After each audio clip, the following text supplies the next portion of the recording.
그 방법은 제가 알고 있는 한 하느님을 바라보고 하느님의 빛을 비추어 보는 겁니다. 그리고 하느님의 말씀을 내 삶에 적용시켜 보는 겁니다. 거기서 내가 마음이 불편하면 내 영혼 또한 주님의 빛에 가리워져 어둠에 이렇게 가려져 있는 거라고 생각을 합니다. 그래서 우리 삶은 하느님을 향해서 온전히 나아가야 되기 때문에 우리의 영혼도 계속해서 가꾸어 나가고 하느님을 닮은 그 영혼으로 계속 빛을 발산하기 위해서는 끊임없이 하느님을 바라보고 살아야 합니다. 찬양 164번 하겠습니다.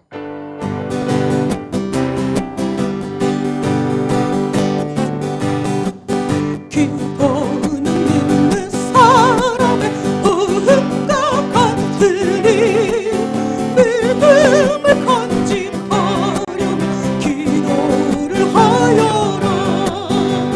믿음으로 기도하라.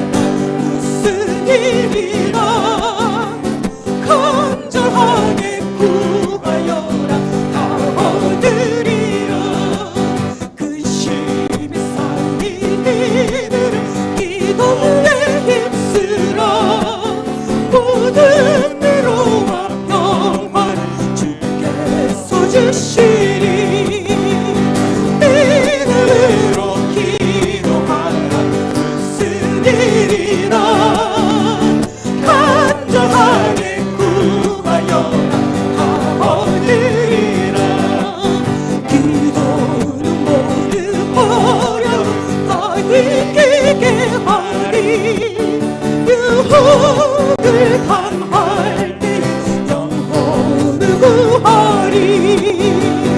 믿음으로 기도하라. 무슨 일이나 간절하게 구하여라. 다 얻으리라. 기도에 의지하는 자 세상을 이기네. 두려움에 떨지 말고 기도를 하여라. 믿음으로 기도하라. 무슨 일이나 간절하게 구하여라. 다 얻으리라.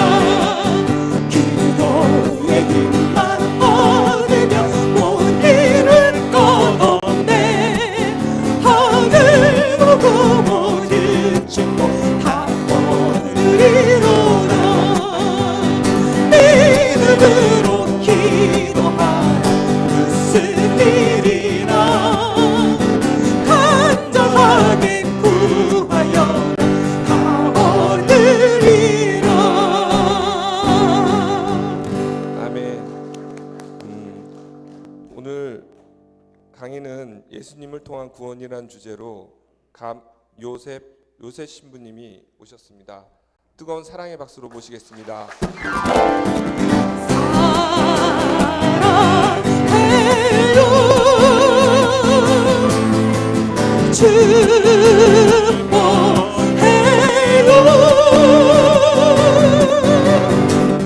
당신의 마음에 우리의 사랑을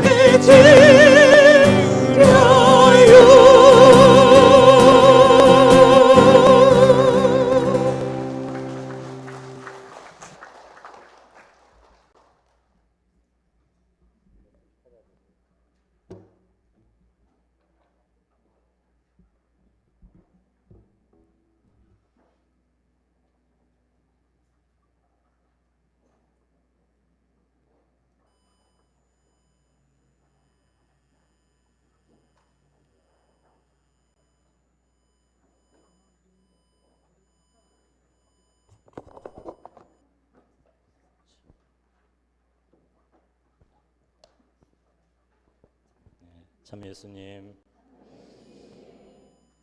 여러분 만나 뵙게 돼서 반갑습니다. 네, 방금 소개받은 진짜 쪼다가 나왔습니다.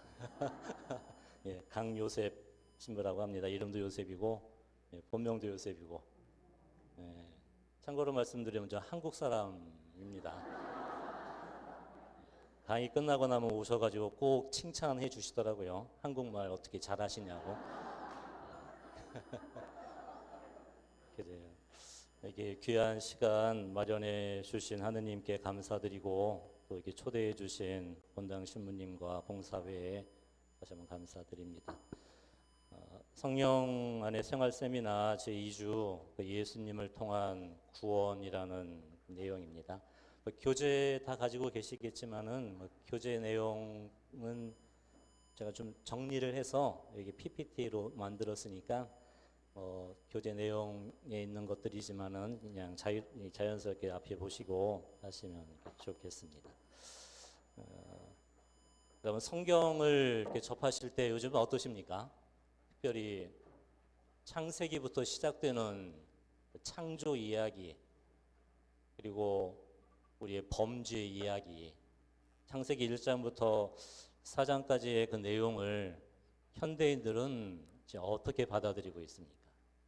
6일 동안의 창조 그리고 7일째 하느님께서 이 모든 걸 두고 안식일을 쉼의 시간을 가지셨다는 것.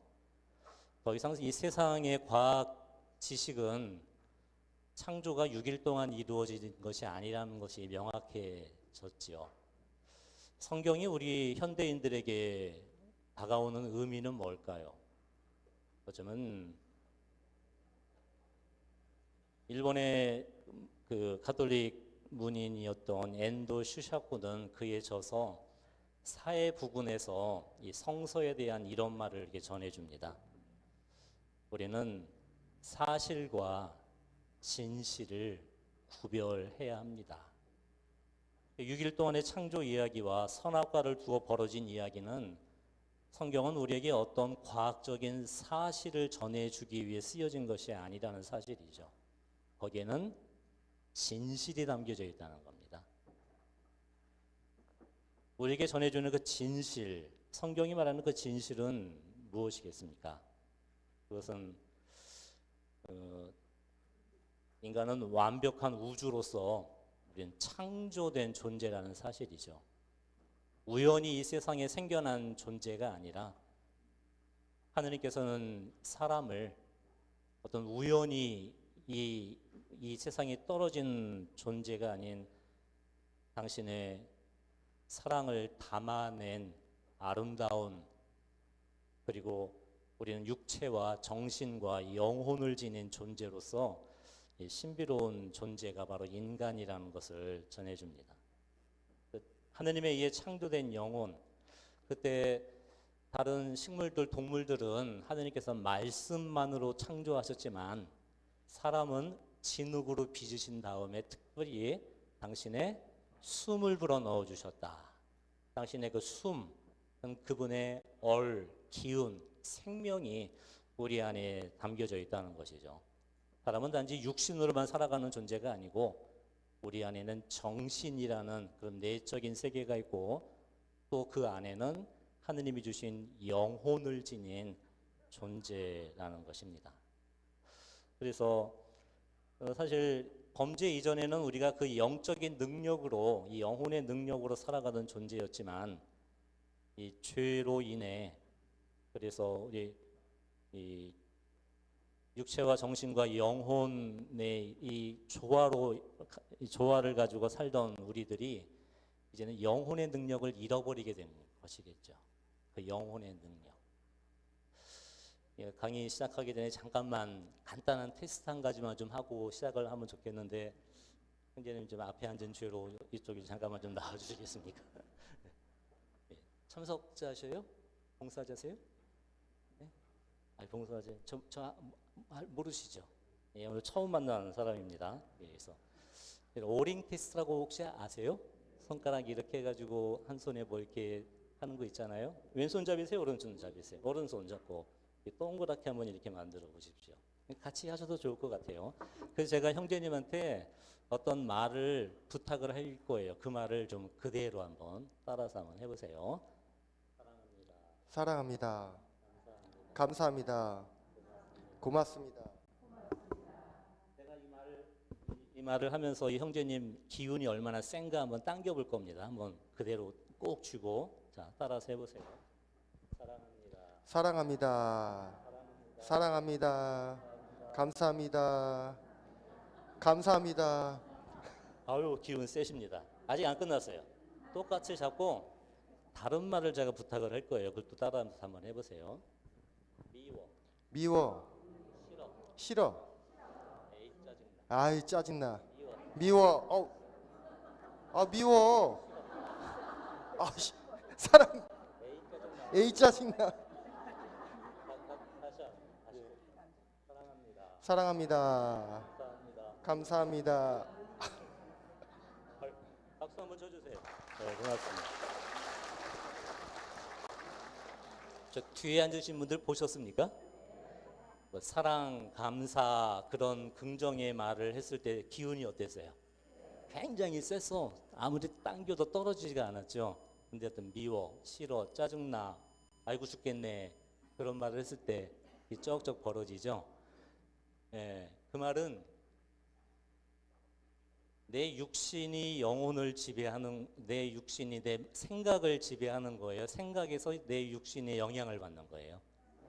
그 어떤 생각을 갖고 있느냐라는 것이죠. 그래서 우리는 그런 육으로만 살아가는 존재가 아니라 어떤 내적인 힘을 지닌 존재라는 것이에요. 그래서 생각만으로도 내 몸에 이런 영향을 미칠 수 있는 존재죠. 그리고 하느님께서는 인간을 육을 지닌 존재로 빚어서 만들어 주셨지만 거기에 당신의 숨을 우리 안에 넣어 주셨다는 것이죠. 우린 그 숨을 무엇이라고 이해합니까? 영혼이라고요. 내 영혼. 성령 세미나는 바로 이 영적인 것에 관한 그러한 뭐 교육이라고 할 수 있겠고 훈련이라고 할 수 있을 겁니다. 우리는 세상에 물질로만 구성되어 있다고 생각을 하죠. 물질이 눈에 보이는 것이기 때문에 그것이 전부라고 생각하지만 성경은 우리에게 눈에 보이지 않는 세상, 바로 그 영적인 세상에 있다는 것을 우리에게 가르쳐주고 있는 것입니다. 하나님은 우리를 창조하셨다라는 것은 바로 우리를 이런 육체와 정신과 영혼을 지닌 존재로 창조하셨다는 것이죠. 그래서 사실 사람의 그 생각과 말에 힘이 사실 있다고 이야기를 하거든요. 옛날에 한글날을 기념해서 MBC 문화방송에서 어떤 그 실험 한 가지를 했는데 그 기자들한테 유리병 속에 하얀 밥을 이렇게 넣어줘서 일주일인가 한 달 동안 집에 가서 글자 써 있는 대로 그냥 읽으라고 했어요. 그래서 한 팀은 거기에다가 뭐 미워라는 말을 썼고 또 한 팀은 그 밥이 들어있는 유리병에 사랑해라고 썼어요. 그러니까는 미워라고 쓴 것은 그냥 미워 읽었고 사랑해라는 걸 쓴 병을 바라보면서 사랑해라고 했는데 나중에 보니까 사랑해라는 말을 들은 유리병 속에 있는 밥은 하얀 곰팡이가 예쁘게 쓸었는데 미워라는 글자를 들은 밥은 시커먼 곰팡이가 이렇게 썩어가도록 쓸어 있다는 것이죠. 인간의 말에도 그런 힘이 있다는 사실이거든. 그래서 여러분들 버릇으로라도 알고 죽겠네 하시면 큰일 납니다. 몸이 죽어가요. 그러니까 뭐라고 하셔야 될 거예요? 그래, 알고 살겠네를 조금 바꿔보면 사랑합니다. 감사합니다. 행복합니다. 바로 그 말만으로도 우리의 이 몸이 바뀌어 갈 수 있다는 거, 그것이 바로 인간의 신비로움이고, 그리고 더 우리가 신비롭게 생각해야 되는 것은 그저 우리가 하느님이 우리를 사랑하신다라는 것은 최면을 거는 게 아니거든요. 생각만이 아니라 예를 들어서 우리가 한번 저를 따라서 한번 생각을 해보세요. 여기 레몬이 하나가 있습니다. 레몬을 반을 한번 잘라볼게요. 그리고 한번 맛을 볼까요? 입에 침이 막 고이죠. 생각만으로도 고이죠. 그런데 우리가 하느님이 나를 사랑하신다라는 것은 그저 최면적인 생각입니까? 실제입니까? 하느님의 사랑이 내 안에 살아계시죠. 오늘 미사 때 여러분 받은 영성체를 통해 말씀 안에 현존하시는 그리스도의 사랑, 또는 나와 함께 살아가는 우리 가족들, 이웃들이 내게 보여준 미소, 따뜻한 손길 하나, 하느님은 그 안에 살아계시지요.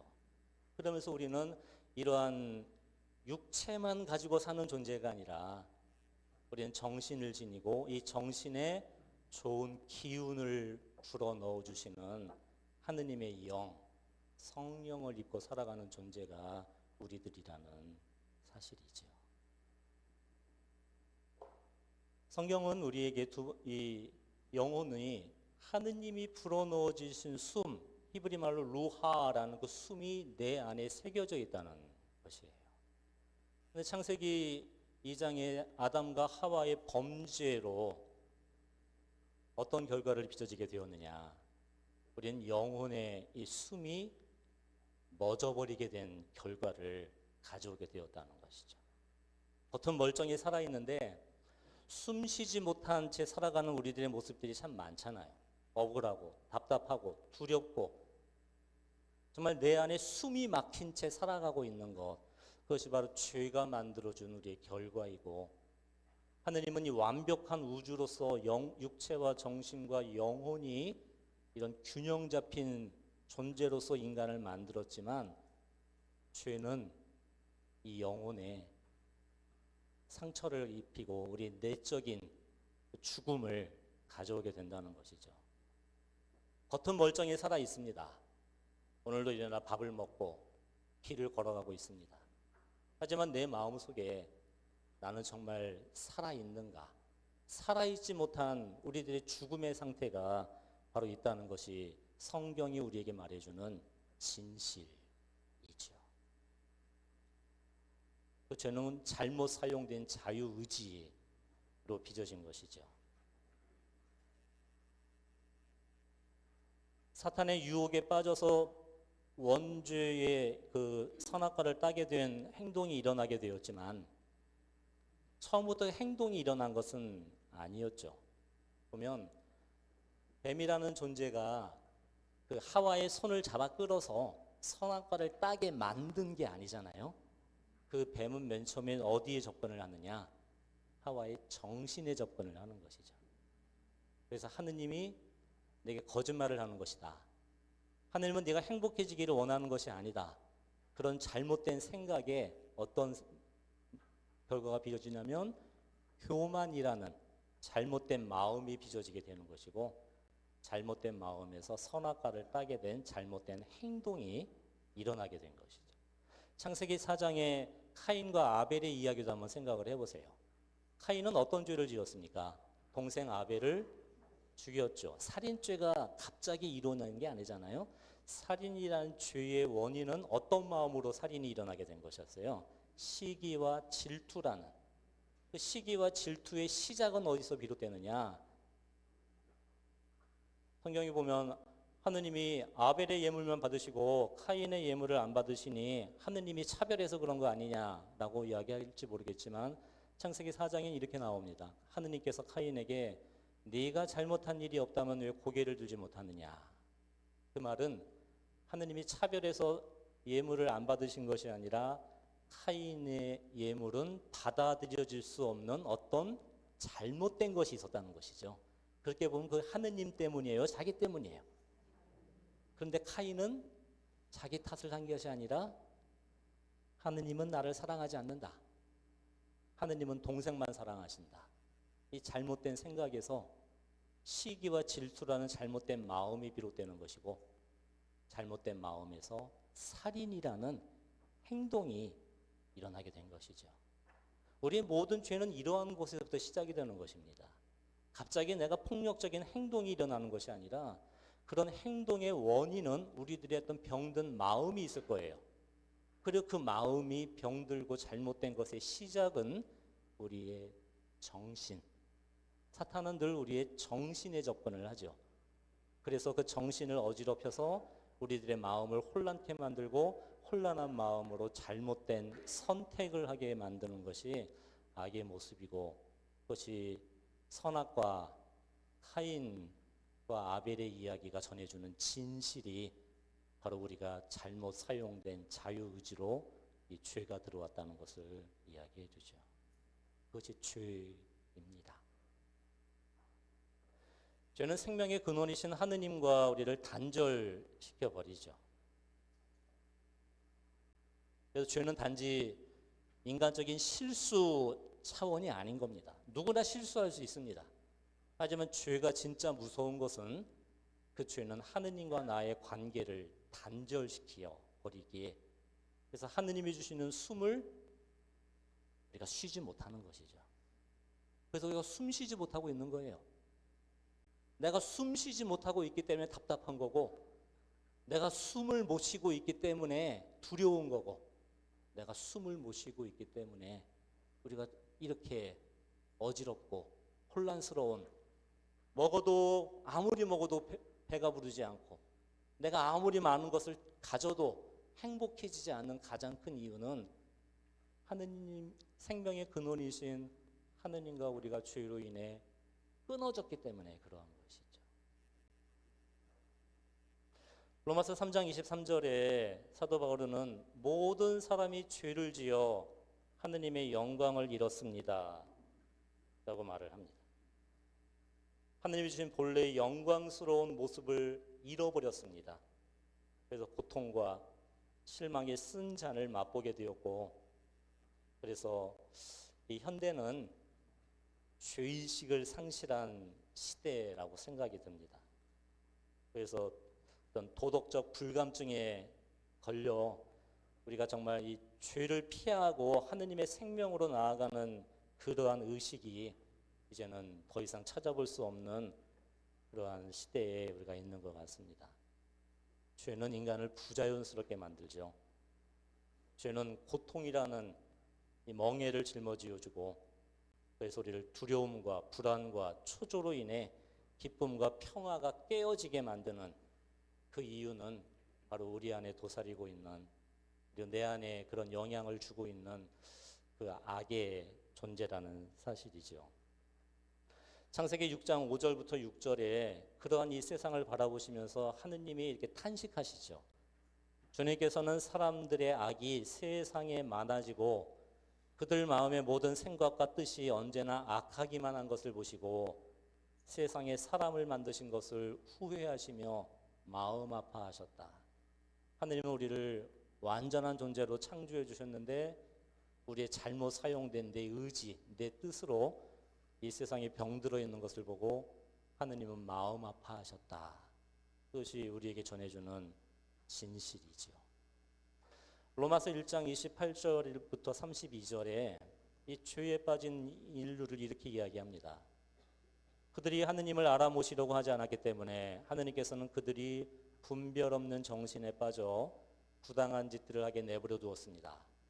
그들은 온갖 불의와 사악과 탐욕과 분쟁과 사기와 악독으로 그득합니다. 그들은 험담꾼이고 중상꾼이며 하느님을 미워하는 자고 불선하고 오만한 자며 허풍쟁이고 모략꾼이고 부모에게 순종하지 않는 자며 우둔하고 신의가 없으며 비정하고 무자비한 자입니다. 이와 같은 짓을 저지르는 자들은 죽어 마땅하다는 하느님의 법규를 알면서도 그들은 그런 짓을 할 뿐만 아니라 그 같은 짓을 저지르는 자들을 두둔하기까지 합니다. 라는 이 말씀으로 이 세상이 그러한 모습에 젖어 있음을 성경은 우리에게 전해주죠. 로마서 3장 10절에 의로운 이가 없다, 하나도 없다라고 탄식하시죠. 호엘렛 7장 20절에 죄를 짓지 않고 선만을 행하는 의로운 인간이란 이 세상에 없다. 이것이 우리의 진실입니다. 그것이 저의 진실입니다. 오늘 여러분 만나려고 강원도 홍천에서 여기까지 2시간 운전해서 왔는데 2시간 동안 제가 죄를 몇 개를 지었을까요? 갑자기 차가 끼어들어서 욱 하려다가 참고 오늘 교우들 만나러 가야 되는데 착한 마음으로 가야지. 어느 누구도 이 세상에 선만을 행하는 존재란 없다는 사실입니다. 그것이 바로 원죄의 영향을 받을 수밖에 없고 나 혼자 착하게 산다고 되는 세상이 아니라는 것이죠. 왜냐하면 우리는 이 세상의 공기를 숨쉬고 있고 이 세상의 물을 마시고 살아가잖아요. 오염된 물을 마시고 오염된 공기를 숨쉬면서 나 역시도 거기에 젖어들 수밖에 없고 병들 수밖에 없는 것이 우리의 비참함이라는 사실입니다. 사도 바울은 이런 고백을 합니다. 로마서 7장 7절부터 25절에 나는 내가 하는 것을 이해하지 못합니다. 왜냐하면 나는 내가 바라는 것을 하지 않고 오히려 내가 싫어하는 것을 합니다. 15절에. 19절에 선을 바라면서도 하지 못하고 악을 바라지 않으면서도 그것을 하고 맙니다. 그래서 내가 바라지 않는 것을 하면 그 일을 하는 것은 더 이상 내가 아니라 내 안에 자리 잡은 죄입니다. 25절. 이렇게 나 자신이 이성으로는 하느님의 법을 섬기지만 육으로는 죄의 법을 섬깁니다. 위대한 사도였던 바오로 역시도 자기 모습을 고백할 수밖에 없었던 거죠.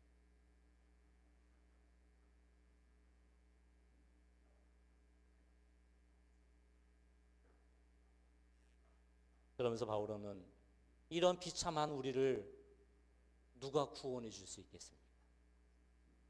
바로 예수 그리스도. 그분만이 이렇게 노예 상태로 살아가는, 숨 쉬지 못하고 살아가는 우리를 당신의 사랑으로 구원해 주시는 분이라고 고백하셨죠. 우리 모두는 그런 모습을 가지고 있습니다. 어떤 모습? 나도 어쩔 수 없는 내 모습이 있어요. 나도 어찌할 수 없는 자신의 모습들이 있습니다. 그러면 안 되는데 라고 알면서도 자꾸만 반복되어지는 자신의 나약함, 자신의 한계, 우리는 그 모습을 지닐 수밖에 없는 존재들이라는 것이죠. 이사야서 5장 20절에 죄는 인간의 이성을 어둡게 만들어 선과 악을 혼동하게 만든다라고 하면서 이렇게 말씀을 합니다. 불행하여라, 좋은 것을 나쁘다 하고 나쁜 것을 좋다 하는 자들, 어둠을 빛으로 만들고 빛을 어둠으로 만드는 자들, 쓴 것을 단 것으로 만들고 단 것을 쓴 것으로 만드는 자들. 죄는 단지 우리의 행동으로만 일어나는 것이 아니라 우리의 정신을 어지럽히게 만드는 것이죠. 그래서 인간의 이성을 어둡게 만들어서 이 선과 악을 구별하지 못하고 빛과 어둠을 분별할 수 없는 그러한 상태로 우리를 떨어지게 만든다는 것이죠.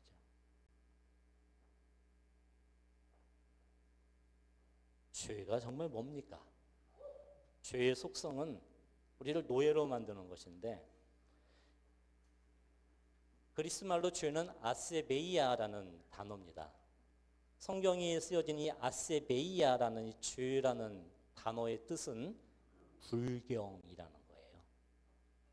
절에서 스님이 이렇게 하는 불경이 아니라 아니 붙자에 공경하지 아니함, 마땅한 사랑과 공경을 하느님께 드리지 않는 것이 죄의 본질을 아세베이아라는 뜻입니다. 하느님을 하느님으로 인정하지 않고 그분이 마땅히 받으셔야 할 존경을 드리지 않는 것. 그건 하느님의 존재를 몰라서가 아니라 마치 그분이 존재하시지 않는 것처럼 행동하는 것이 죄라는 것이죠. 여러분, 루카복음서, 마르코복음서, 공관복음서에 보면 예수님이 겟네사렛 지방에 이르렀을 때 마귀 들린 이가 예수님 앞에 나타나잖아요. 그때 제일 먼저 예수님을 그리스도, 하느님의 아들이라고 고백한 이는 누구였습니까? 마귀였습니다. 베드로가 아니었어요. 성경에 먼저 당신은 살아계신 하느님의 아들 그리스도이십니다라고 고백한 존재는 사탄이었다는 것이죠. 그런데 이렇게 이야기하죠. 예수님, 당신이 저와 당신과 제가 무슨 상관이 있다고 저에게 참견하려 그러십니까? 그것이 악이라는 겁니다. 하느님을 모르는 게 악이 아니라 예수님이 누구신지도 알고 그분이 하느님의 아들이심도 알지만 당신과 내가 아무 상관이 없이 살아가는 것, 그것이 바로 죄의 어둠이고 악이라는 것이죠. 하느님을 몰라서가 아니라 그분이 존재하지 않는 것처럼 그저 나 생각던 내 욕망을 따라서 살아가는 것 말이죠. 아세베이아로서 이 죄의 결과가 뭐냐? 하마르시아라는 단어입니다. 아세베이아로서 어떤 결과가 빚어지느냐? 하마르시아는 길을 잃어버림, 타락이라는 뜻인데, 원래 이 하마르시아의 단어의 뜻은 강이 흘러가다가 곁가지로 쏙 옆으로 빠지는 물줄기가 있잖아요. 근원을 벗어나 흐르다 늪속에 사라져버리는 그 잘못 방향을 잡은 그 물을 하마르시아라고 부르고, 또 다른 것은 화살을 쐈는데 관역에 명중하는 것이 아니라 빗나가 숲을 속으로 사라져버리는 그 화살을 하마르시아라고 부릅니다. 그것이 죄의 결과라는 것이죠. 죄는 단지 실수가 아니라 존재로서 우리가 실패하는 것이죠. 우리가 가는 길을 잃어버림, 그로 인해 겪게 되는 죽음과도 같은 것이죠. 자, 어느 동산에 나무 한 그루가 서 있습니다. 하느님이 그 나무를 잘 가꿔주셨어요. 그런데 어느 날 유혹자가 지나가다가 나무를 보고 이렇게 이야기를 했어요. 나무야, 나무야, 너 왜 거기에 서 있니? 하느님이 나를 여기다 심어주셨어. 그때 유혹자가 나무에게 너 답답하지 않니? 다른 새들, 동물들은 저렇게 하늘을 날아다니고 저렇게 놀러 다니는데 이렇게 날씨 좋은데 거기 뭐 단풍놀이 안 가고 거기 서 있는 게 답답하지 않니? 네가 움직이지 못하는 건 뿌리 때문이야. 그 뿌리가 너를 움직이지 못하게 만들어. 그 뿌리를 잘라버리렴. 그럼 네가 자유롭게 될 거야. 그때 나무가 어리석게도 내가 자유롭게 되기 위해 뿌리를 싹 잘라버렸어요. 그 나무는 정말 자유로워졌을까요? 말라 죽어버리죠. 뿌리가 바로 우리 하느님입니다. 하느님. 악은 늘 우리에게 속삭입니다.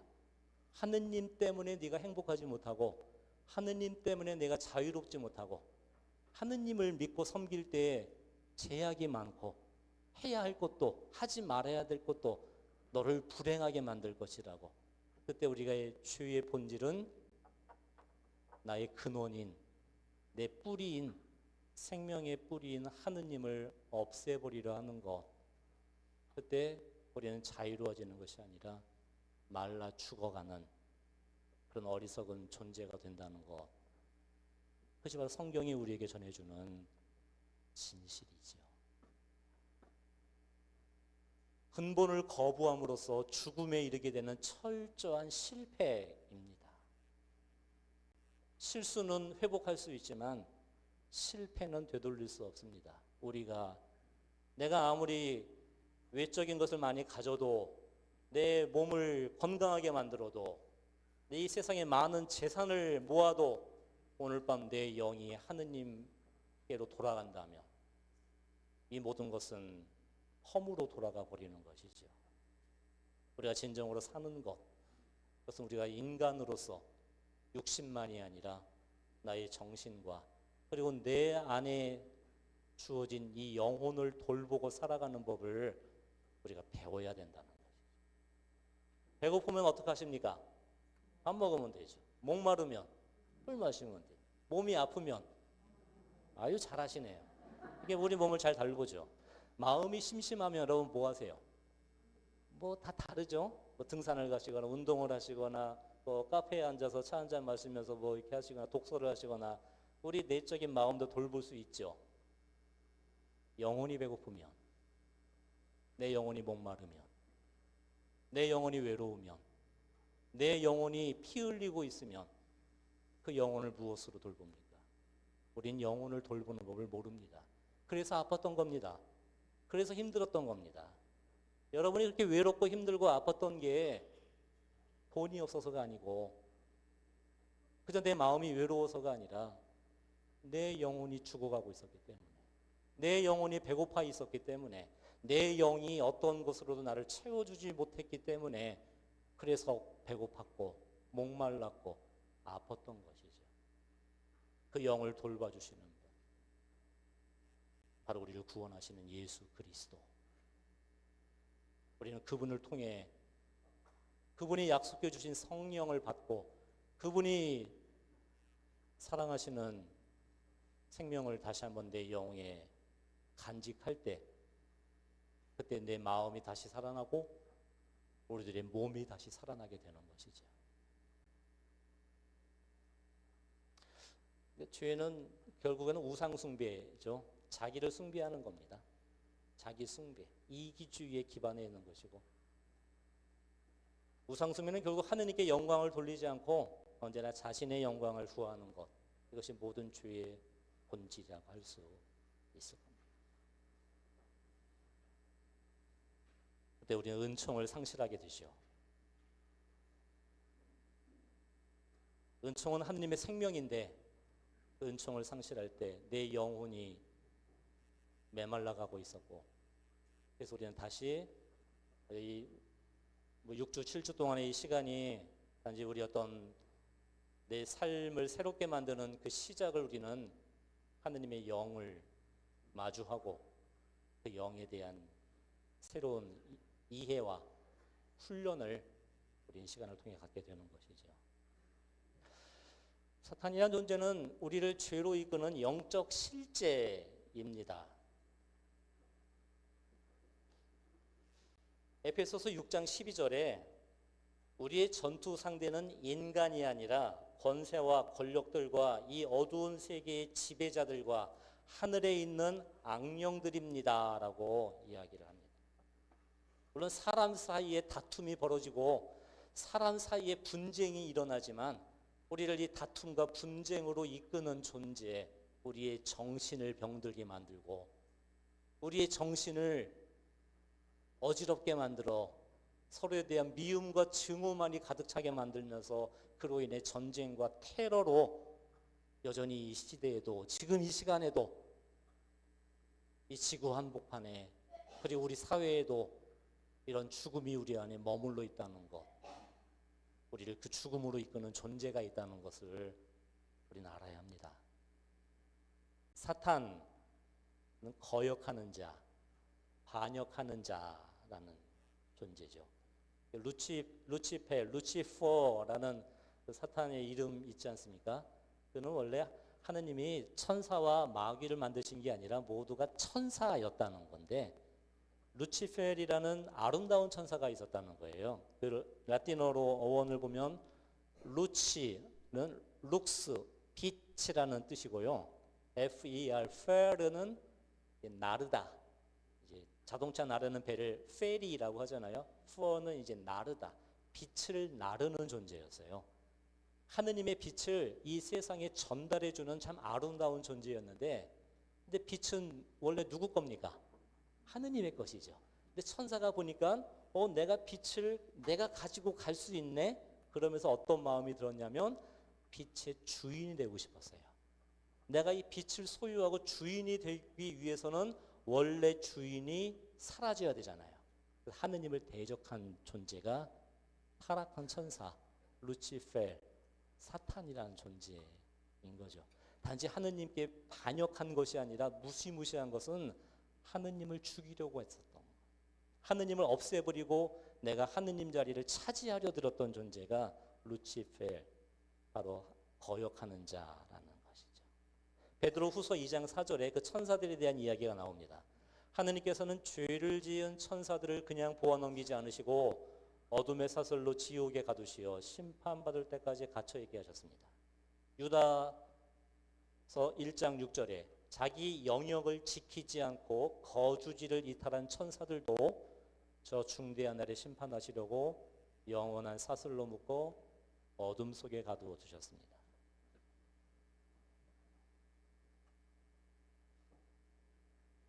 바로 사탄이라는 존재는 천사들 가운데 교만으로 하느님을 대적하려고 들었던, 하느님의 것을 자기 것으로 차지하려고 들었던 타락한 천사, 이게 영적 존재라고 우리에게 알려주지요.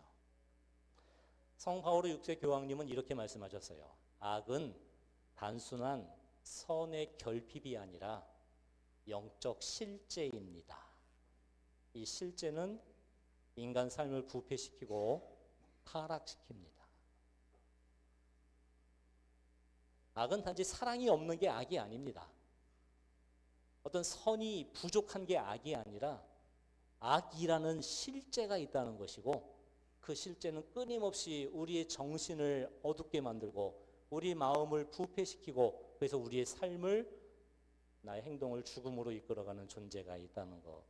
그것이 바오로 6세 성인께서 말씀해 주셨던 것이죠. 사탄이 영혼을 그릇된 길로 이끄는 대표적인 두 가지 방법이 있는데, 첫 번째는 무관심입니다. 인간을 이 사탄에 대한, 마귀에 대한 무관심한 태도로 이끕니다. 그래서 영적 실제에 대해 무관심하다 보니 그에 맞는 지식이 없잖아요. 어떻게 맞서야 되는지, 내가 어떻게 대처해야 되는지 알지 못한 채 그저 능력도 잃어버리게 되어서 우리가 무방비 상태로 공격을 받고 넘어지고 죽음에 이르게 되도록 만드는 것이. 두 번째로 사탄이 우리에게 또 다른 영혼을 이렇게 만드는 두 번째 방법은 과도한 공포심으로 악마를 두렵게 만드는. 그래서 무관심도 그렇지만 공포심은 인간을 소심하게 만들어 악의 노예로 전락시키거나 이렇게 우리를 속박하게 만드는 것이지. 그때 우리는 하느님의 빛이 필요합니다. 하느님의 빛. 만약에 우리가 사탄의 실제를 부인하면 어떤 결과가 빚어지는가? 아예 악은 없어, 마귀는 없어라는 걸 부인하면 원죄를 부인하게 되는 것이죠. 사탄의 유혹에 인류가 이 원죄에 빠지게 되었다는 원죄를 부인하게 되고, 원죄를 부인하게 되면 창세기 3장 15절에 바로 하느님의 아들이 우리를 구원하리라는 뱀의 머리를 부술 여인의 후손을 부인하게 되는 것이죠. 그를 원복음을 부정하면 십자가의 신비와 구속을 부정하게 되는 것이죠. 예수님께서 우리를 찾아오신 이유는 뭡니까? 우리 영혼을 되찾기 위함이잖아요. 악에 의해 빼앗긴, 악의 노예로 전락해버린 우리들의 영혼을 다시 되찾아 오시기 위해 우리를 찾아오신 예수님. 우리는 그분을 단지 그냥 구원자라고 부르는 것이 아니라 구속자라고 부르거든요. 구속. 여러분, 구속이라는 말 하면은 제일 먼저 떠오르는 게 사람을 뭐 감옥에 가두는 것, 구속시키는 걸 이렇게 떠오르잖아요.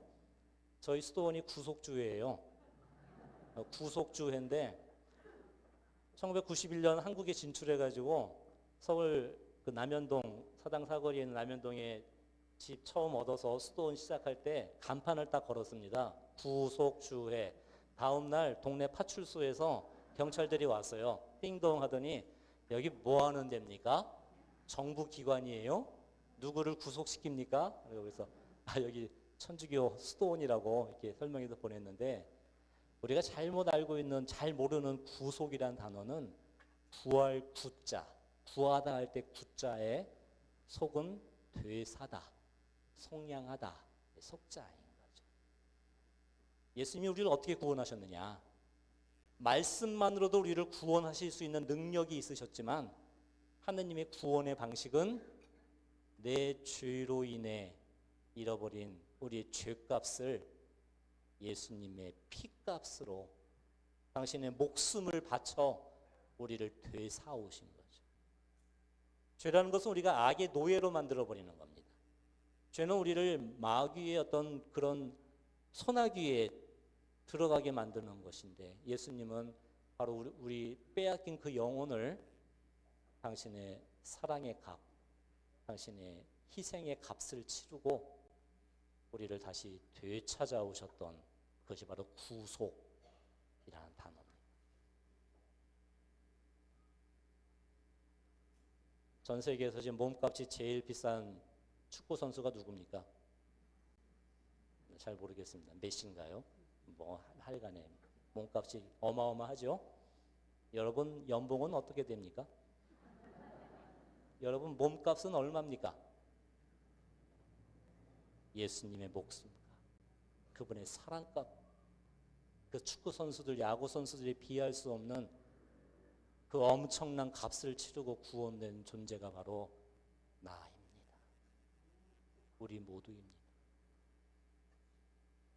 사탄은 우리를 유혹해서 나를 잘 될 거라고 이야기하지만 결과는 우리를 비참하게 만들고 자기 모멸감 속에 살아가는, 부끄러움 속에 살아가는 나를 비웃는 존재가 악이라는 존재입니다. 우리가 죄를 짓는 이유가 왜일까요? 그것이 나한테 도움이 될 거라고 생각하기 때문이죠.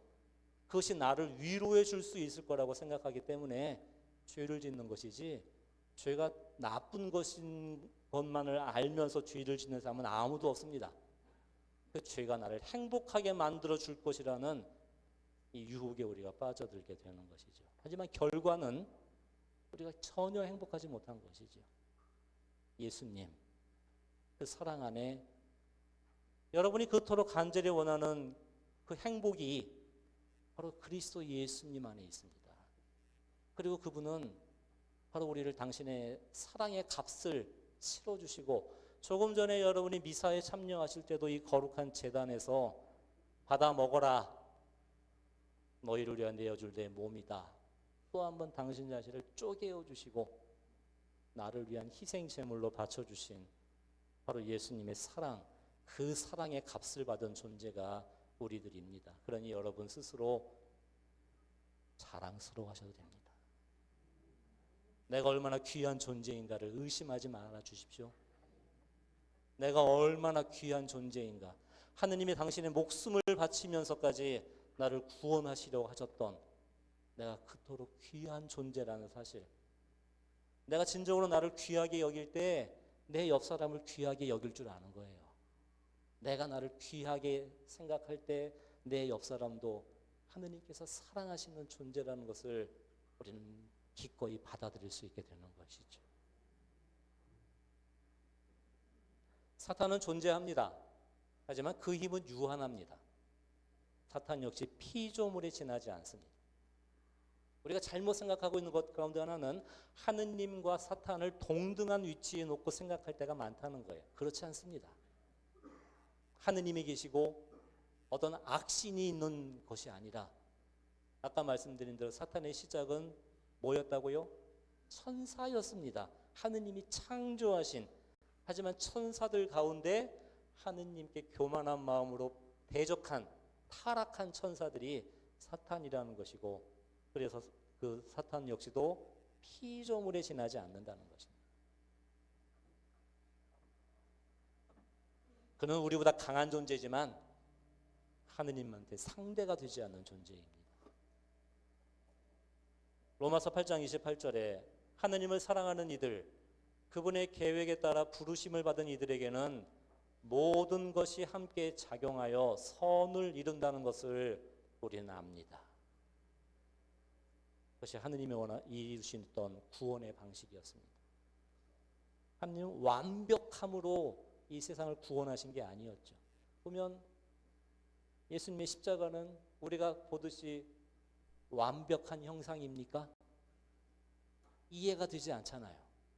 하느님이 왜 돌아가셔야 됐는지, 그 힘 있는 하느님이 왜 십자가에 못 박혀 참혹한 죽음을 맞이하셔야 됐는지, 인간의 생각으로는 하느님은 힘과 권능으로 우리를 구원하셔야 됐는데 왜 예수님은 십자가의 저 비참함, 이 고통, 왜 죽음을 받아들이셨는지.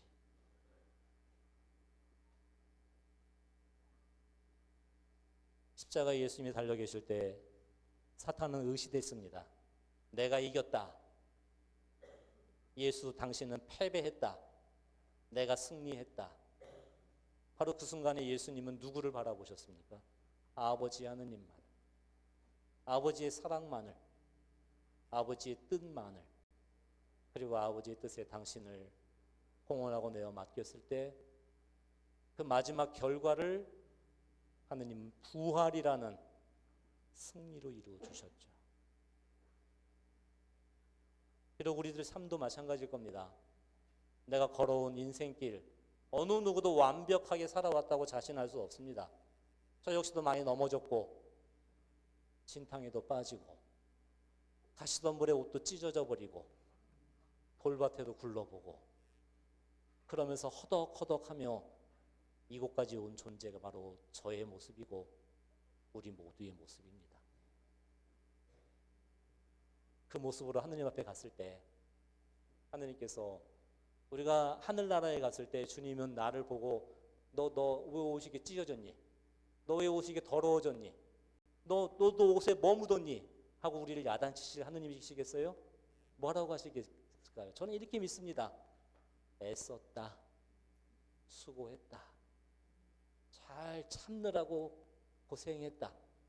여기까지 오느라 정말 애썼다. 그러면서 우리를 당신의 사랑으로 안아주실 아버지시지요. 주님께서는 우리가 받는 많은 유혹과 악의 공격을 왜 지금 당장 없애버리지 않으시는지 우리는 알지 못합니다. 하지만 우리가 믿는 건 마지막 결과는 하느님이 책임져 주신다는 거죠.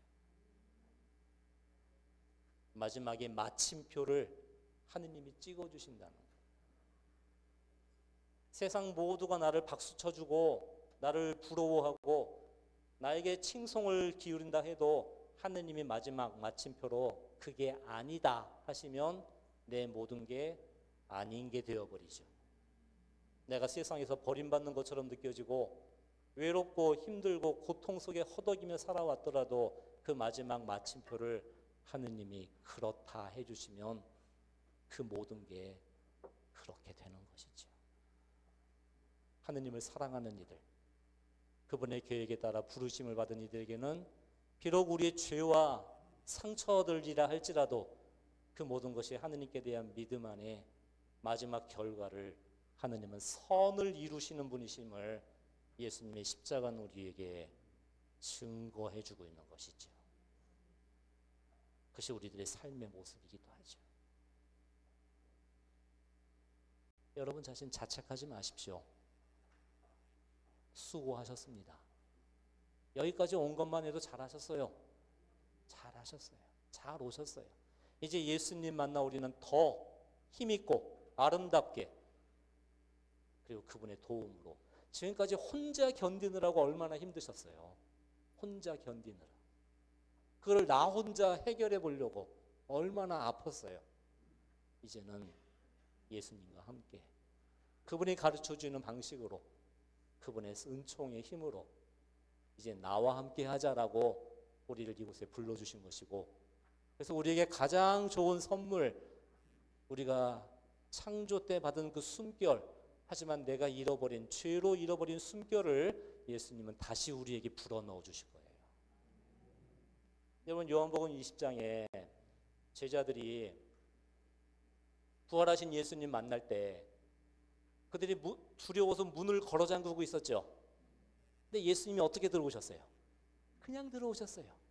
그냥 들어오셨어요. 부활하신 예수님께서. 우리 역시도 마찬가지일 거예요. 두려워서, 부끄러워서, 믿음이 없어서 내가 예수님께 마음의 문을 아직 열지 못할 수도 있을 거예요.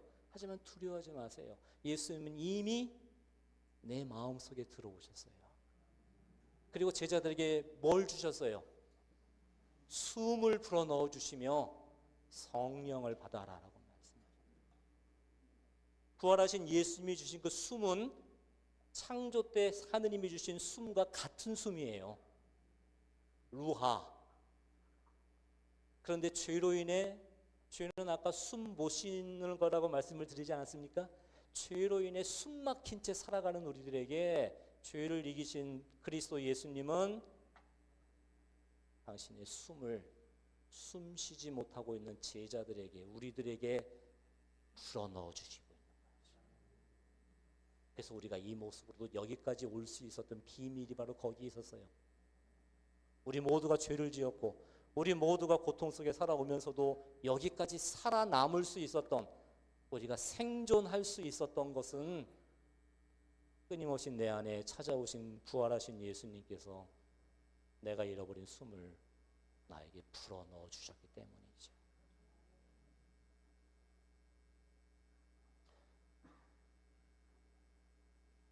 나무입니다. 이 나무에서 아담과 하와는 하느님을 배반하는 죄를 지었고, 이 나무에서 예수님과 성모님께서는 우리 구원의 원인이 되어 주셨죠. 이 같은 나무가 죽음의 원인이 될 수 있었지만 우리에게 새로운 생명의 원인이 될 수 있는 그것은 바로 우리 안에 있는 자유의지라는 거예요. 자유의지. 이 자유는 악이 어떻게 할 수 없는 겁니다. 아까 말씀드린 대로 사탄이 아담과 하와의 손을 잡아 끈 게 아니었습니다. 정신에 접근을 해서 나의 자유의지를 잘못 사용하게 만들었던 것이거든요. 그때 예수님과 성모님은 이 구원의 십자가 이 나무에서 아버지 제 영을 아버지께 맡깁니다. 성모님 역시도 피아트, 주님의 종이오니 그대로 저에게 이루어지소서라고 내 뜻을 하느님께 맡겨드렸던 이 자유의지로서 우리의 구원의 시작이 될 수 있었죠. 여기서 우리의 어떤 죄를 이기는 비밀스러움이 바로 여기에 있는 거예요. 나의 의지, 나의 의지를 우리가 새롭게 하는 것이죠. 사탄이 우리에게 주어지는 공격 가운데 하나는 에이, 아무리 기도해봤자 필요 없어, 노력해봤자 소용없어, 다 끝났어, 포기하게 만드는, 실망하게 만드는, 포기하게 만드는 거예요. 근데 예수님은 우리에게 이렇게 말씀하시죠. 아니다, 아직 끝나지 않았다. 우리 삶의 마지막은 하느님의 몫이고 하느님이 그 마지막을 책임져 주신다. 그때 우리는 다시 희망할 수 있는 겁니다. 우리의 의지를 새롭게 만들 수 있는 것이죠. 고해성사는 죄를 부수는 은총의 통로입니다.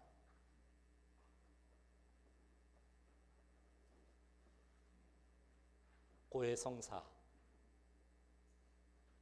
우린 죄를 들고 겸손하게 예수님 앞에 나아가 이 고해성사를 통해 내 영혼에 도살이고 상처 있고 나를 속박했었던 이 죄를 예수님의 성심에서 흘러나오는 피와 물로 씻어야 되는 거예요. 내 죄를 내가 벗지 못하는 것이죠.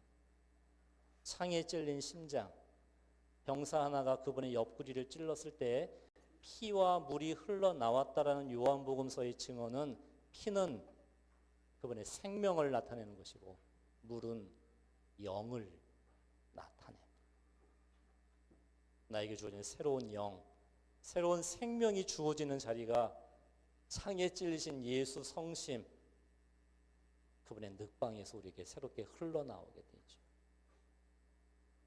고해성사는 고해사제와 고해자가 십자가 아래 함께 서 있는 시간이에요. 여러분, 신부님을 통해서 죄를 고백하지만 이 고해성사의 아름다움은 이 사제와 교우가 함께 예수님의 십자가 아래에 서 있는 자리이고, 그곳에서 예수님은 당신의 심장을 열어 우리에게 피와 물을 부어주십니다. 나의 죄를 씻어주시고 내 상처를 치유해 주시고 새롭게 만들어 주시죠. 물론 고해성사가 모든 문제를 해결하지는 못합니다. 하지만 고해성사는 문제를 해결하기 위한 성사가 아니라 그분의 사랑을 받는 성사이고, 내가 받은 새로운 생명으로, 새로운 영으로 우리는 다시 일어나 다시 한번 이 삶을 살아갈 수 있는 힘을 우리는 받게 되죠. 그래서 고해성사를 작은 부활이라고 부르는 거예요. 작은 부활. 바로 여기가 악을 이기는 통로이고 길입니다. 고해성사를 보지 못하도록 사탄은 우리를 방해합니다. 부끄럽게 만듭니다. 숨기게 만듭니다. 이걸 열어놓지 못하게 만듭니다. 그래서 성사의 은총을 우리가 제대로 받지 못했던 겁니다. 하느님이 우리를 용서해 주지 않아서가 아니라 내가 하느님께 나를 온전히 열어드리지 못했기 때문에, 그분을 믿지 않았기 때문에, 하느님을 사랑하지 않았기 때문에 여전히 나를 붙들고 내 것으로 내가 붙들고 있었던 것이지, 하느님이 그거를 용서해 주지 않아서가 아닙니다. 내가 붙들고 있었기 때문이었습니다. 이걸 다시 드리는 겁니다. 그분을 믿고 사랑하고 나의 죄를 드리는 것이죠. 이 죄에 대해서 좀 재밌는 이야기가 전승에 내려오는데 예로니모 성인과 연결된 이야기입니다. 예로니모 성인은 히브리 말과 히라보로 쓰여진 성경을 라틴어로 번역한 성인이신데 예로니모 성인을 통해 성경이 이제 전 세계로 보급될 수가 있었거든요. 예로니모 성인은 귀족 가문의 자제로 수도원에서 생활하시다가 이제 너무 감사해서 예수님이 탄생하신 베들레헴의 성지 순례를 가서 이렇게 말씀을 드렸대요. 예수님, 저에게 주신 큰 은혜와 사랑에 너무 감사해서 제가 받은 부모로부터 물려받은 모든 재산을 당신의 이름으로 이 교회에 봉헌하겠습니다 라고 이야기를 했어요. 그때 예수님이 예로니모 마음속에 이렇게 말씀하셨습니다. 예로니모야, 네가 물려받은 그 모든 재산은 누구 것이더냐? 나 예수가 너희에게 준 것이 아니더냐? 난 네 것이 받고 싶구나. 예로니모는 그렇다면 주님, 제가 가지고 있는 성경을 번역할 수 있는 이 재능을 당신께 봉헌하겠습니다. 주님이 또 말씀하셨습니다. 너의 그 재능도 누가 준 것이더냐? 나 예수가 너에게 준 것이 아니더냐? 난 네 것이 받고 싶구나. 그럼 주님, 제 마음을 잘 아실 겁니다. 제가 당신을 사랑하는 이 마음을, 당신께 대한 믿음을 공헌하겠습니다. 예로니모야, 너의 그 사랑도 믿음도 내가 너에게 준 것이 아니더냐? 난 네 것이 받고 싶구나. 예로니모는 생각해 보니까 내가 가지고 있는 게 다 내가 만들어낸 게 아니라는 것을 깨닫게 된 거잖아요. 다 하느님이 나에게 주신 것이지, 그럼 제가 드릴 수 있는 제게 뭡니까? 라고 했을 때 주님은 예로니모에게 이렇게 말씀하셨습니다. 너의 죄를 나에게 다오. 너의 죄를 나에게 다오. 내가 이 세상에 온 목적은 너의 죄를 대신 짊어지기 위함이란다. 너의 죄를 나에게 다오. 그때 예로님은 진정한 회심에 이르게 되었던 거죠. 내 것이라고 자랑할 만한 유일한 것, 밖에서 주어진 것이 아닌 내 안에서 나오는 유일한 것, 내 욕망, 내 어리석음, 나의 탐욕, 나의 죄를 주님, 당신께 드립니다. 이것이 저의 전부입니다. 저의 전부를 받아주시고 예수님의 전부를 저에게 주십시오. 그것이 예로니모의 진정한 회심의 이야기였다.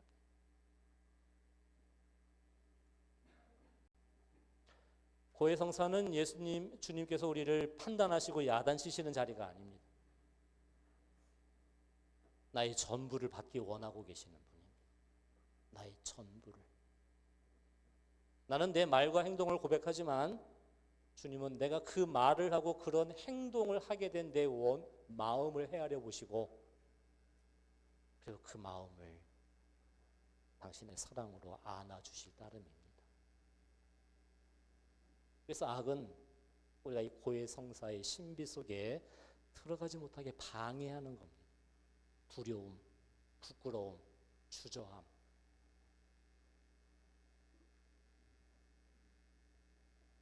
그래서 성찰하시고, 사실 고해소에서 긴 말 필요 없습니다. 여러분 성찰 잘 하시고 짧게라도 고백을 하느님 앞에 열어드린다면 그 순간에 우리는 십자가 아래 사제와 함께 여러분은 그분이 주시는 피와 물을 우리는 성사를 통해 받게 되는 겁니다. 내 죄를 씻어주시는,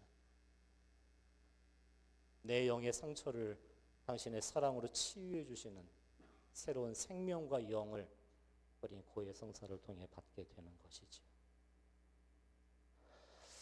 사탄의 활동은 세 가지입니다. 유혹하고 공격하고 속박하는 게 사탄의 활동입니다. 그래서 사탄의 어떻게 움직이는가를 알아야 우리가 대처할 수 있습니다. 제 컴퓨터랑 좀 달라가지고 글씨가 좀 또 깨졌습니다만, 첫 번째는 유혹입니다. 여러분, 유혹은 죄가 아닙니다. 유혹 자체는 죄가 아니잖아요. 예수님도 유혹 받으셨죠? 예수님 유혹 받으셨어요. 배고픔의 유혹, 권력에 대한 유혹, 하느님을 시험하고자 하는 유혹. 하지만 예수님은 우리와 같은 유혹을 받을 수 있는 연약한 인간의 참된 사람으로서 유혹을 받으셨지만 예수님은 유혹에 굴복하셨습니까? 어떻게 이기셨어요? 말씀의 힘으로, 하느님께 대한 믿음의 힘으로 유혹을 이기죠. 악은 늘 먼저 우리에게 유혹으로 다가오는 거예요. 처음부터 우리를 사슬로 꽁꽁 묶어버리는 게 아니라 순서가 있는데 우리를 유혹합니다. 유혹은 행동으로 올까요? 마음으로부터 올까요? 정신으로부터 시작될까요? 네, 오늘 여러분 잘 배우셨어요. 정신으로부터 오는 거예요. 하느님을 의심하게 만드는 거, 하느님을 믿지 못하게 만드는 거. 그래서 사도 바울은 여러분은 정신을 새롭게 하여 여러분 자신이 변화되게 하십시오라고 말씀하셨던 거죠. 나를 변화시키고자 한다면, 내 행동을 바꾸고자 한다면 행동 잘 안 바뀝니다. 먼저 우리의 정신이 새롭게져야 되는 거예요. 우리의 정신이 새로워질 때 마음이 새로워지고 그 마음의 힘으로 우리의 행동을 바꿔나갈 수 있는 것이죠. 에베소서 6장 16절에 무엇보다도 믿음의 방패를 잡으십시오. 여러분은 악한 자가 쏘는 불화살을 그 방패로 막아서 끌 수 있을 겁니다. 이 믿음의 방패를 우리는 잡아야 합니다. 하느님은 우리를 사랑하신다는 믿음. 그 사랑은 불변하다는, 지금도 나와 함께하고 계신다는, 예수님은 내 눈앞에 안 보이는 예수님은 멀리 가신 분이 아니라 꼭 닫혀진 이 마음의 문을 치나 내 마음 속에 나에게 숨을 불어넣어주고 계시기 때문에 예수님이 내 옆에 계신다면 우리는 늘 바라볼 수 있을 겁니다. 근데 예수님이 왜 안 보이느냐? 그분이 안 계셔서가 아니라 나보다 더 나를 사랑하시고 나보다 더 내 안에 가까이 깊은 곳에 들어와 계신 분이기에 원래 중심에 있는 건 잘 안 보이는 거잖아요. 그분이 내 마음의 중심에 살아계십니다. 야고보서 1장 14절에 보면 사람은 저마다 자기 욕망에 사로잡혀 꼬임에 넘어가는 바람에 유혹을 받는 것입니다. 하느님이 우리를 유혹한다, 그게 아닙니다. 자신의 욕망이, 내 어리석음이. 요즘 뭐 기사들, 안타까운 기사들 참 많이 나오잖아요. 나중에 뭐 누구한테 사기를 당하고 뭐 하고, 물론 사기친 사람도 잘못이지만 그 사기에 빠져든 가장 큰 또 다른 원인은 어리석은 욕망이 있었기 때문이지요.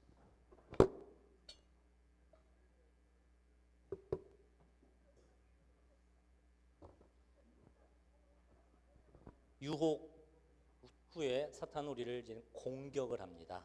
방해라고 하지요.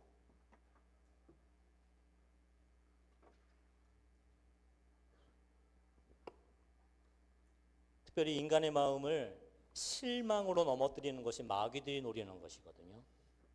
아까 말씀을 드렸잖아요. 기도해도 소용없다라는, 아무리 노력해도 안 된다는, 그리고 모든 것은 실패할 것이라는 그러한 공격들, 방해를 하죠. 그때 하지만 예수님은 아직 이것이 끝이 아님을 우리에게 말씀해 주시죠. 뭐 기도 생활 가운데서도 분심이라고 받는 그 많은 것들, 그것들도 어떤 그때 우리가 쉽게 선택하는 것이 이게 기도하면 뭐 하나 하고 자꾸 그거를 중단해 버리거나 포기하게 만들기 위해서 사탄은 우리를 교묘한 방법으로 우리를 공격합니다. 근데 패턴이 있죠. 사람마다 다 강한 부분이 있고 약한 부분이 있어요. 다 그래요. 어떤 사람이 나에게 어떤 말을 했는데 뭐 전혀 개의치 않는 말도 있고, 누구는 그냥 무심코 한 말이 나에게 깊은 상처가 되는 말이 있죠. 그 말은 내가 강한 부분이 있고 약한 부분이 있다는 거예요. 그럼 사탄은 강한 쪽을 공격할까요? 약한 쪽을 공격할까요? 그래서 내가 무엇에 약한가를 우리는 알아야 해요. 내가 무엇에 약한가. 그래서 대부분 우리 어린 시절부터 가지고 있는 내 두려움, 상처 부분이거든요. 근데 문제는 뭐냐면 이 상처가 약하면 그거를 보호하고 어떤 사랑으로 이렇게 잘 치유해야 되는데 대부분 우리가 어떤 선택을 하냐면 그것이 두렵기 때문에 그냥 생으로 묻어버리고 지금까지 온 거예요. 잊어버리려고. 옛날 상처를 잊어버리려고. 근데 나는 나이를 먹었지만 내 마음속에는 그때의 그 모습이 그대로 남아있는 것이죠. 그래서 사탄이 우리를 공격하고 우리를 속박하는 것은 아주 간단합니다. 바로 그 부분을 톡 건드리기만 하면 돼요. 내 약한 쪽을 계속 건드려요. 그때 우리는 분노하게 되고 좌절하게 되고 무언가 폭주하게 되는 것이죠. 그것이 바로 노예가 되는 삶이에요.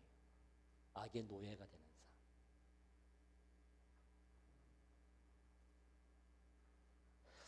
속박이라는 것은 인간의 영적인 또 감성적인 이성적인 또 육체적으로까지도 나의 의지와 상관없이 악의 어떤 노예로 조종당하는 그런 모습들입니다. 물론 그 몸까지 조종당하는 것은 뭐 드문 경우지만 많은 경우 뭐 그건 저도 마찬가지고 우리 모두 안에는 자유롭지 못한 어떤 부분들이 있을 거예요. 나는 안 그러고 싶은데 뭔가 건드려질 때 나도 모르게 그렇게 반응하게 되는 감정적인 속박도 있고 이성적인 속박도 있고 그것이 악이 우리를 노예로 만들었던 모습이라는 것이죠. 그것이 심해지면 마습과 부마로 이어지게 됩니다. 마습은 이 잘못된 습관을 말을 하는 것이에요. 여러분 죄 중에 정말 무서운 죄는요, 뭐 살인죄, 뭐 어떤 육계명을 거스른 죄, 또 도둑질 그런 눈에 드러나는 죄도 뭐 무서운 죄지만 또 다른 무서운 죄는 뭐냐면 습관화된 죄예요. 습관화된 죄. 그 오랜 시간 동안 젖어 있어서 그 습관이 되어버렸던 거죠. 요한 크리소스토머 성인이 이렇게 말씀을 하셨어요. 새 한 마리가 있습니다. 근데 이 새의 발에 뭔가가 묶여 있습니다. 쇠사슬이 묶여 있든 동아줄이 묶여 있든 아니면 가느다란 명주실 한 가닥이 묶여 있든 그게 중요한 게 아닙니다. 묶여 있다는 자체가 그 새가 날지 못하게 만드는 겁니다. 습관은 바로 그렇습니다. 소재라고 할지라도 그것이 나를 묶고 있기 때문에 우리가 자유롭지 못하고 사랑하지 못하고 감사하지 못하게 살아가도록 우리를 속박하게 만드는 것이죠. 그래서 우리 습관들을 행동의 습관도 있을 것이고 감정도 습관이에요. 여러분, 감정도 습관화된 감정이 있을 거예요. 분노라는 것에 익숙해지면 시도 때도 없이 분노라는 감정을 내가 선택하는 것일 수도 있고 우울함도 습관입니다. 정말 오랜 동안 우울함 속에 내가 살아왔을 때 머리로는 그를 버리고 싶어 하면서도 내 몸은 그게 익숙해져 있기 때문에 오히려 내가 편하게 느껴지는 그런 습관들이 참 많을 거예요. 근데 그것들이 그냥 우스운 것이 아니라 이 작은 습관들, 잘못된 습관들이 바로 우리 영혼을 병들게 만들고 그래서 나를 정말 사람답게 살지 못하게 만드는 그런 마습이 될 수 있다는 그런 부분이죠. 그것이 더 심해지면 부마가 되는데 소위 성경이 말하는 그 마귀 들린 것을 의미를 합니다. 근데 악령이 처음부터 사람을 이렇게 막 이렇게 속박하고 자기 것을 차지하고 그런 경우는 불가능합니다. 아까 말씀드린 우리 정신의 의지에 그런 조금씩 우리를 물들게 만들면서 나중에는 나의 전부를 자기 것으로 노예로 만들려고 하는 것이 바로 사탄이고 마귀라는 영적 실제의 모습이라는 것이죠. 제가 있는 강원도 홍천 수도원에 큰 그 산에 성모님 그 피정집을 짓고 동산을 가꾸고 있습니다만 5년 동안 계속 자연을 가꾸면서 자연은 저에게 참 많은 걸 깨닫게 해주셨어요. 그리고 이렇게 매일 일하고 하면서 여러분 나무가 곧게 자라야 되는데 흙이 무너지거나 어떤 영향으로 이렇게 기울어지잖아요. 나무가 이렇게 자라는 나무가 있어요. 그 보면 가다가 이 나무가 휘어졌네 하고서 그것을 내가 똑바로 편다고 이렇게 피면 어떻게 될까요?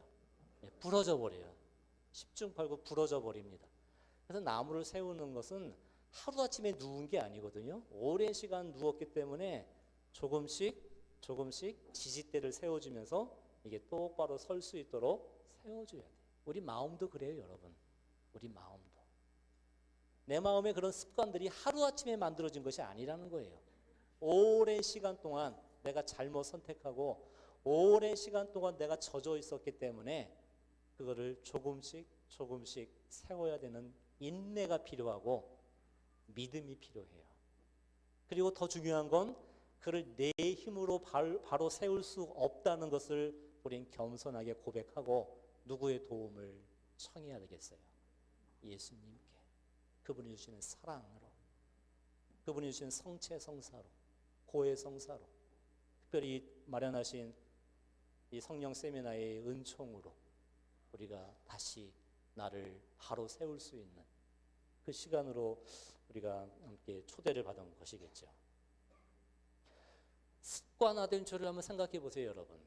나도 모르게 익숙해져 버린 내 감정들, 익숙하게 내 습관이 되어버린 내 행동들, 습관이 되어버린 내 말투, 어떤 내 시선, 그 모든 것이 우리 안에 어떤 잘못된 마습으로 습관이 되어 있는 나를 노예로 만들던 그런 것들이 있을 거예요. 그리고 우리를 속박하였던 것이 어떤 미신 행위의 영향도 있을 겁니다. 세례받기 전이거나 혹은 세례 이후에 어떤 미신 행위, 주술적인 행위들, 그건 내가 믿지 않는다 할지라도 그냥 장난삼아 이렇게 받았던 그런 것들도 있잖아요. 그런 영향들, 어떤 그 주술적인 것이나 미신 행위가 혹시 남아 있다면 그것도 한번 살펴보시고 그걸 주님께 다시 되돌려드리면 좋겠어요. 환경의 영향도 많을 겁니다. 그 환경의 영향들, 또 부모로부터 물려받은 기질도 있을 것이고, 또 우리 집안에 내려오는 그런 가계의 악습들, 정화되지 못한 우리들의 그러한 모습들, 가계 치유가 잘못되었다고는 생각하지 않습니다. 가계 치유가 잘못된 것이 아니라 우리 안에 나도 어쩔 수 없는 환경적인 영향이 집안에 있다는 사실이거든요. 예를 들어서 제가 겨울에 방에 있다가 화가 났어요. 그래서 제가 화가 나서 벽돌을 들고 유리창을 던져서 깨트려 버렸거든요. 찬바람이 들어오죠. 찬바람이 나한테만 옵니까? 아니잖아요. 방 안에 사람 다 입히죠. 죄는 바로 그러한 것이거든요. 내가 유리창을 깨뜨렸을 때 결과는 유리창을 깨뜨린 나만 감기 걸리는 게 아니라 집안에 있는 다른 사람에게도 영향을 미친다는 것이, 그것이 죄의 영향이고 죄의 무서움이라는 것이에요. 나는 지금 착하게 살고 있지만 하지만 이 세상이 여전히 전쟁과 테러와 증오와 분열로 갈라져 있는 죄의 영향 속에 있는 이 세상의 그러한 모습이 우리에게 항상 영향을 미치잖아요. 참 안타깝게도 신문 보면 팔레스타인 이스라엘 전쟁에 그들을 참혹히 순정하는 그 사람들의 어떤 고통들에 대한 포커스보다도 실제적으로 기사거리는 뭡니까? 주가가 하락했습니다. 폭락했습니다. 경제가 어렵습니다.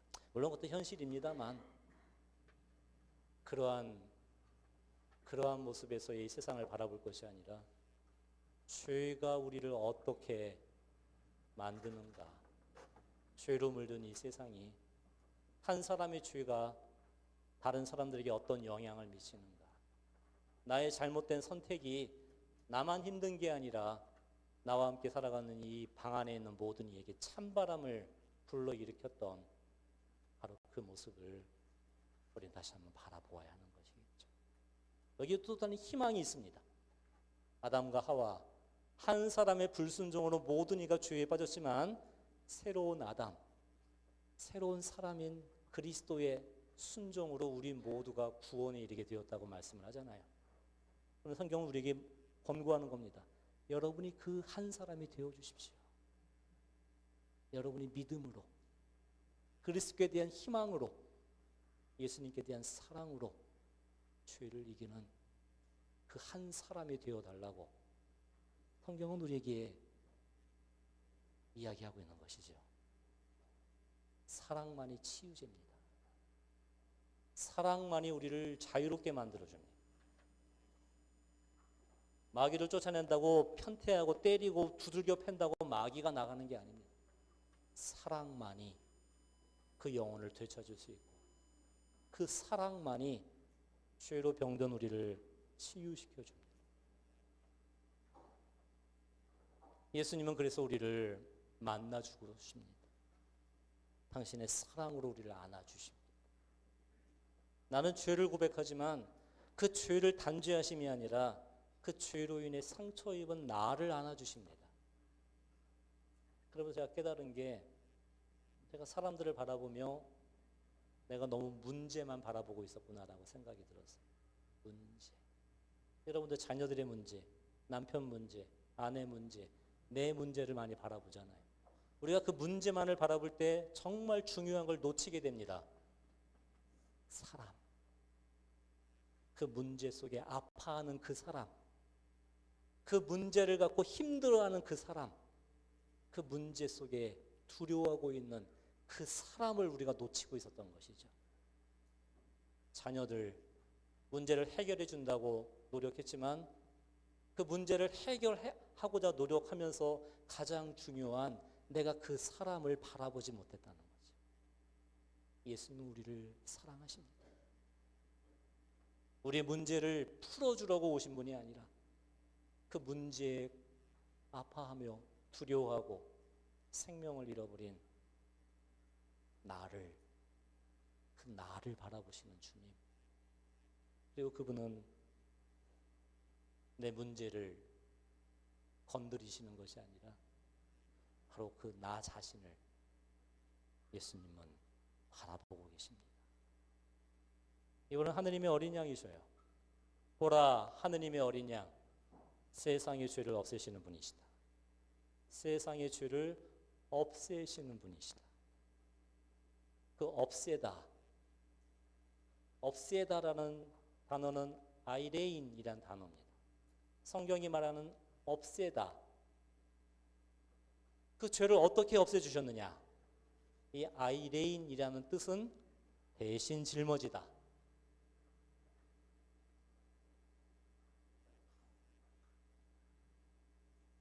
대신 짊어짐으로써 내 죄를 없애주시는 분입니다. 여러분 청소 잘 하시니까 아실 겁니다. 걸레 하다가 아주 더러운 걸 닦았어요. 아주 더러운 걸레를 닦은 걸레, 저는 어떻게 하냐면 너무 더러우니까 최소한 요만큼만 잡아가지고 이렇게 물에다가 이렇게 헹궈서, 더러우니까 발로 꼭꼭꼭 한 다음에 수도가에서 이렇게 해서 걸어놓고 나중에 또 빨고 그렇습니다. 예수님은 우리 죄를 어떻게 없애주시느냐? 더러운 나를 이렇게 잡아서 이렇게 씻어서 없애시는 분이 아니라 아이레인,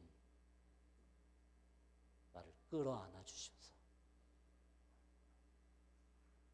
내가 짊어지고 있는 이 삶의 무게를 죄 없으신 그분이 대신 짊어져서, 그래서 우리의 죄를 없애주시는 분입니다. 그분께 가십시오.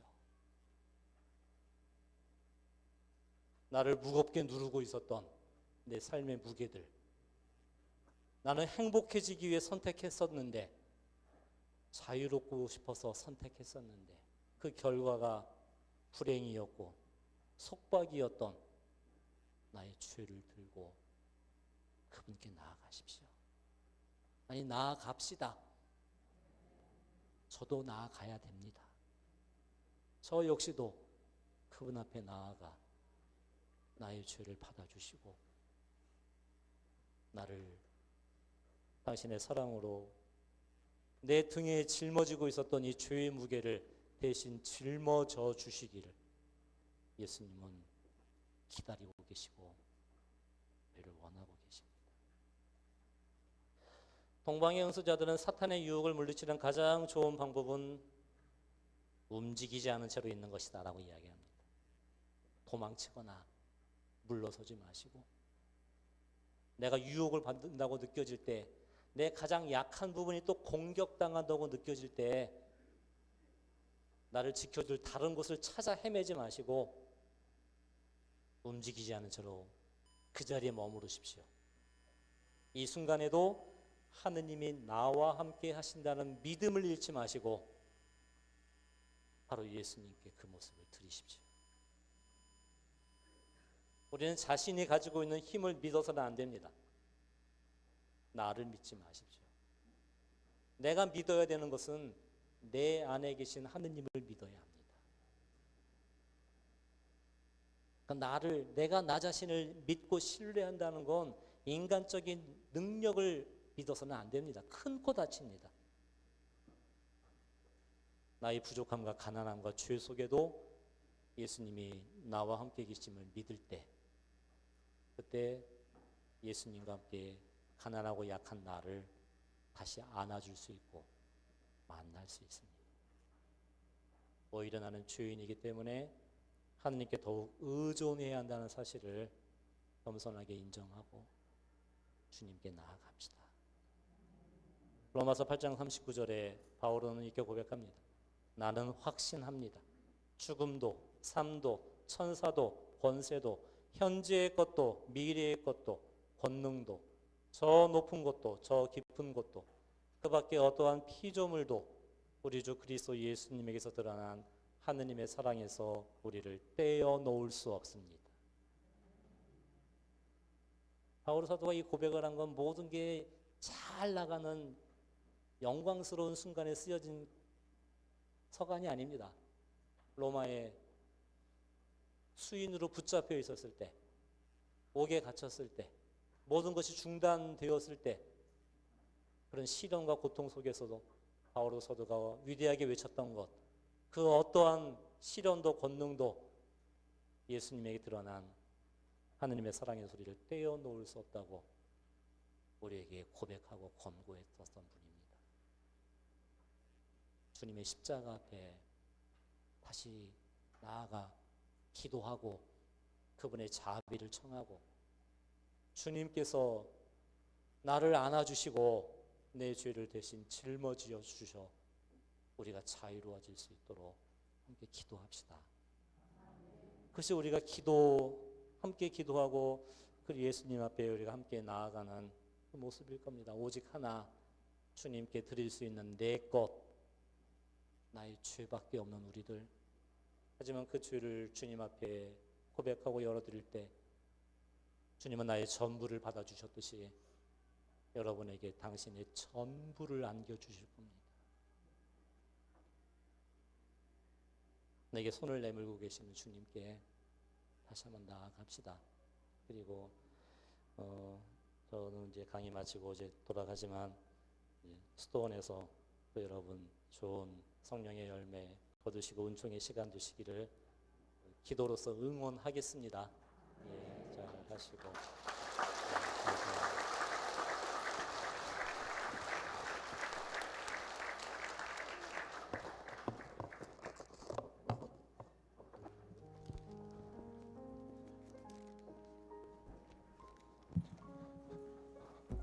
다시 한번 생명의 말씀을, 살아있는 생명의 말씀을 해주신 신부님께 감사의 박수를 한번 올려드리십시오.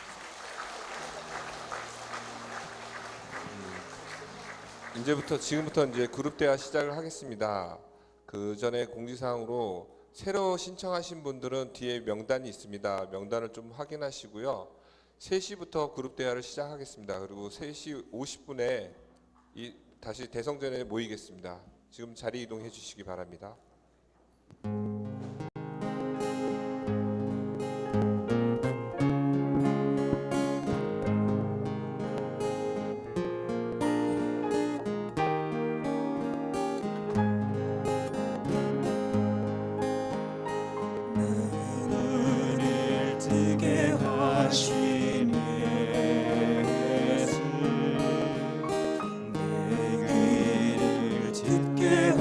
하신 예수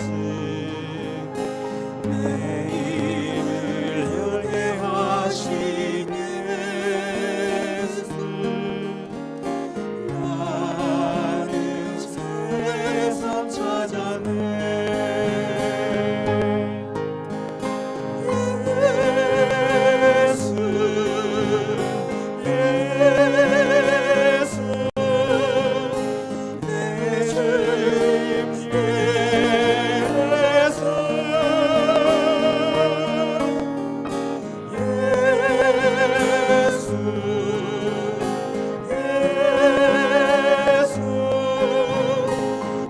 구원자신